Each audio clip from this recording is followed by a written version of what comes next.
The royal family has survived scandals, betrayals, and public humiliation for generations. But insiders say what happened between King Charles and Prince Harry may have crossed into something far colder than a family feud. Because this time, the palace didn't fight back. It didn't defend itself. It didn't even argue. It simply moved on. And the moment that shocked royal watchers happened when King Charles arrived in Washington in early 2026. Harry was reportedly less than an hour away. Close enough for a private meeting. Close enough for a quiet reconciliation. But according to palace insiders, the king refused to see him at all. Not privately. Not briefly. Not even for a symbolic photo. The message landed like a bombshell. A father refusing to meet his son while standing on foreign soil surrounded by diplomats and cameras. To many observers, it looked deliberate, calculated, final. But behind palace walls, people say this decision didn't happen overnight. Because months earlier, Harry allegedly made a move that destroyed what little trust he still had left inside the monarchy. And it happened on one of the most sacred days in the British calendar.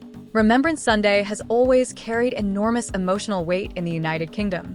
It's the day the country honors fallen soldiers. Streets fall silent. Veterans gather. Names of the dead are remembered across the nation. For years, Harry had been deeply connected to that world. He served in Afghanistan. He spoke openly about military life. Many veterans once saw him as one of their own, which is why the backlash that erupted in late 2025 hit so hard. On the night before Remembrance Sunday, Harry and Meghan attended a massive celebrity party in Beverly Hills hosted by Kris Jenner at Jeff Bezos' estate. A-list celebrities flooded the event. Cameras captured every arrival. But what sparked outrage was one specific detail. Harry was reportedly wearing a remembrance poppy on his tuxedo while attending the party. To critics, the image felt deeply uncomfortable. A royal prince and military veteran wearing a symbol tied to fallen soldiers while walking into a Hollywood celebration filled with flashing cameras and celebrity gossip. The reaction online turned brutal almost immediately. Some defended him. Others accused him of disrespecting the meaning behind the tradition. Military commentators questioned the optics. Royal insiders reportedly described the incident as a disaster behind closed doors. And according to several reports, that moment may have shattered quiet efforts to repair the relationship between Harry and Charles. Because before that controversy exploded, there were whispers that palace aides were exploring ways to reconnect father and son privately. Small meetings, informal visits, a possible path back. Then the party photos surfaced. And suddenly, those conversations reportedly disappeared. But that wasn't even the worst part. Because while Harry's relationship with the monarchy was collapsing, Meghan was reigniting old accusations that had already shaken the royal family to its core. The damage from the Oprah interview never truly disappeared. Even years later, people still remember the moment Meghan claimed conversations had taken place inside the royal family about how dark Archie's skin might be before he was born.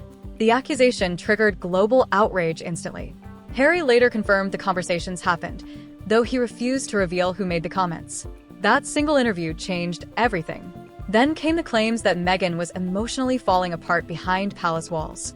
She alleged that when she sought help during a severe mental health crisis, the institution failed to protect her. The palace denied parts of the narrative. Supporters defended Meghan fiercely. Critics questioned inconsistencies. But the result was irreversible. Trust between Harry and the royal family appeared shattered. And according to royal commentators, King Charles never fully recovered from the public humiliation that followed. Because for the monarchy, the danger wasn't just the accusations themselves. It was that Harry participated in them. He stood beside Meghan through every interview, every documentary, every revelation. And insiders say that changed how senior royals viewed him forever. But while the palace kept its distance publicly, another world was beginning to turn against the Sussexes too. Hollywood. At first, Harry and Meghan looked unstoppable.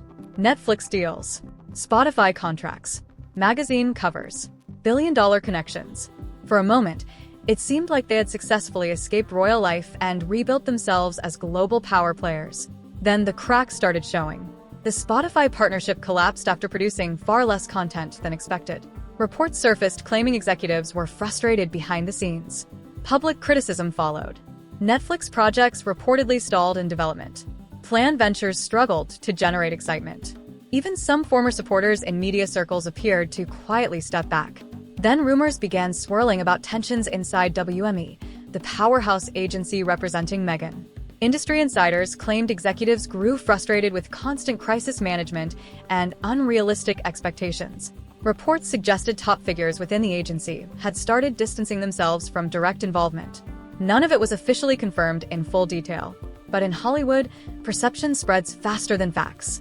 And suddenly, the couple who once dominated headlines started looking isolated. Even Oprah, the woman whose interview launched the biggest royal media storm in years, was rumored to have quietly created distance from the pair after controversy erupted around disputed claims made during the broadcast.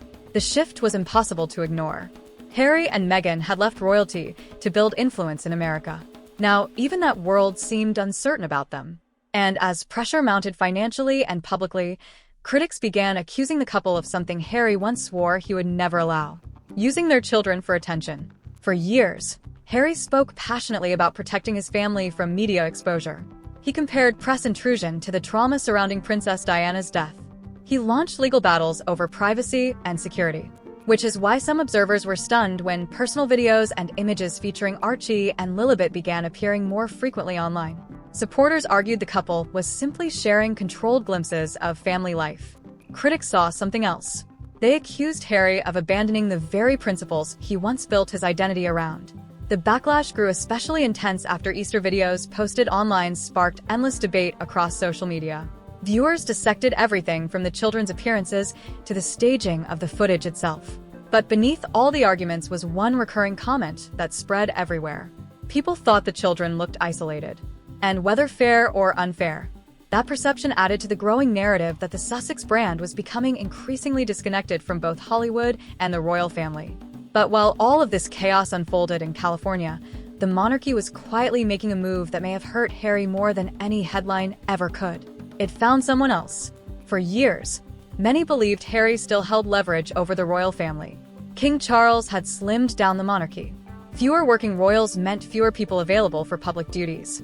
Some thought the palace would eventually need Harry back. But then a new figure quietly started gaining attention inside royal circles: James, Earl of Wessex. Young, reserved, disciplined. Everything palace insiders reportedly wanted in the next generation of royals. Unlike Harry and Meghan's media-heavy public life, James stayed almost entirely out of controversy. No interviews, no public feuds, no Netflix cameras. He simply appeared at royal events, performed his role, and disappeared again. To many royal watchers, the contrast became impossible to miss. And according to insiders, senior members of the monarchy began viewing him as part of a long-term continuity plan for the institution. A replacement generation, one that understood duty before celebrity. For Harry, that realization may have been devastating, because the palace never publicly declared war on him. It did something far more dangerous. It proved it could survive without him. By 2026, public attention around the Sussex drama appeared to be fading in Britain. Some tabloids reportedly reduced coverage because audience interest was dropping. Meanwhile, royal events continued without disruption. The machine kept moving. And that may be the harshest part of this entire story. Not revenge, not exile, not public punishment, irrelevance. Because in the end, the monarchy didn't collapse after Harry left. It adapted. The family didn't beg for his return. The institution simply closed the gap he left behind. Quietly, efficiently, Permanently. and somewhere behind palace walls, that silence may have said more than any royal statement ever could.